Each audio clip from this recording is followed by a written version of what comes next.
You know, the past 2 weeks, a lot of people have made a good amount of money from Tesla, Amazon, especially playing the upside for the people that played calls. One thing you guys got to understand as traders is, you know, if you've had these big weeks, big days, whatever the case may be, don't chase the same days again, right? That's number one. Don't go out looking for the same day, same trades again. And number two is, if you have made a lot of money, like I've seen people make 100 grand, 50 grand, 80 grand, 60 grand, whatever the case may be, take some money out.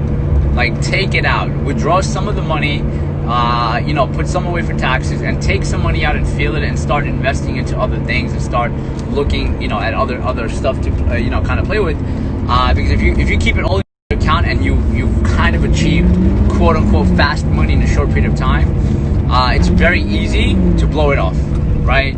So make sure you take some of that out, and even if you don't